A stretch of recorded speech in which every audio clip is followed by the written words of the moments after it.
আমরা পৌঁছে গেলাম আমাদের ডেস্টিনেশন বেদ্রীনাথ ধামে। এনরুট বেদ্রীনাথ ধাম ব্লগে আমি বলেছিলাম আমরা বেরোচ্ছি বেদ্রীনাথ ধামের জন্য। ওই ব্লগে সারাটা জার্নি আমি দেখিয়েছিলাম। আপনারা যদি দেখেননি তো ভালো করে দেখবেন, ভিডিওটা খুব ভালো লাগবে। তো আমরা হোটেল আগের থেকে বুক করে রেখেছিলাম, যে কারণে আমাদের কোনো প্রবলেম হয়নি। আমরা ফ্রেশ হয়ে বেরিয়ে পড়লাম মন্দিরের জন্য, মানে মন্দিরটা একটু দেখে নেওয়া যাবে আজকে, আর রুটটা দেখে নেব, আর হোটেলে একটা ভালো রেস্টুরেন্টে খাওয়া দাওয়া করে রাত্রে ডিনারটা করে ফিরবো, কারণ সন্ধ্যা আরতির টাইমটা পেরিয়ে গেছিলো অলরেডি। তো আমরা বেরিয়ে পড়লাম মার্কেটে। সবার আগে এটা বলে দিই, যারা আমাকে জানে তারা তো জানে, যারা আমাকে জানে না তাদের জন্য এটা। আমি সুপ্রীতি, ঝাড়খণ্ড থেকে।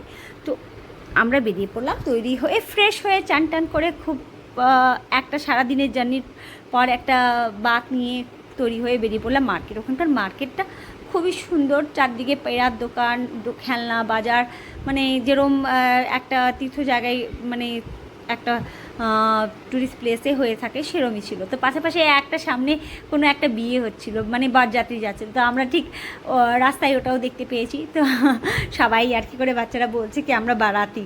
তো এই যে জিনিসটা করার পর আমরা মন্দিরের গেট পর্যন্ত গেলাম। তো আরতি হয়ে গেছিলো, তো মন্দির এন্ট্রি করিনি, আমরা জাস্ট একটা রুটটা দেখে নিলাম। ভোরবেলা এসে লাইন দেওয়ার আছে পুজোর জন্য, যে কারণে আমরা রাত্রেবেলা একটু দেখে টেকে নিয়ে, এই তো সব পেড়ার দোকান আর পুজোর সামগ্রীর দোকান, তো এই করে আমরা একটা ভালো রেস্টুরেন্টের খোঁজ করি। তো আমরা ফাইনালি একটা খুব সুন্দর একটা পিওর ভেজ রেস্টুরেন্ট পেয়ে গেলাম। তো ওখানে সব পাশাপাশি সব পিওর ভেজ রেস্টুরেন্টই রয়েছে। তো একটা খুব সুন্দর একটা রেস্টুরেন্ট, যা খাবার খুবই ভালো ছিল। তো আমরা সব লেডিসরা আর বাচ্চারা একটা টেবিলে বসে যাই, আর জেন্টসরা খুব সিম্পল, ওদের খাবার অর্ডার করতে ঝামেলা নেই।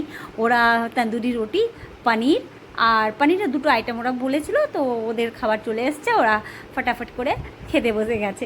আর এখানে রয়েছে বাচ্চারা নুডলস, মাঞ্চুরিয়ান ফার্স্ট অর্ডার করেছে, তারপর রসমালাই খেয়েছে, আর তারপর ডোসা একটু ট্রাই করেছে আমাদের কাছে।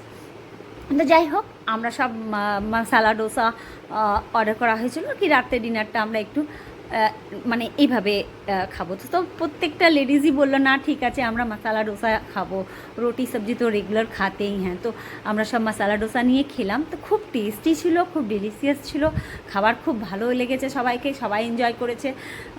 কারণ এটা ভালো লাগার কারণ কি, আমরা নেক্সট ডেও আর রাতের ডিনারটা এখানেই করতে আসি।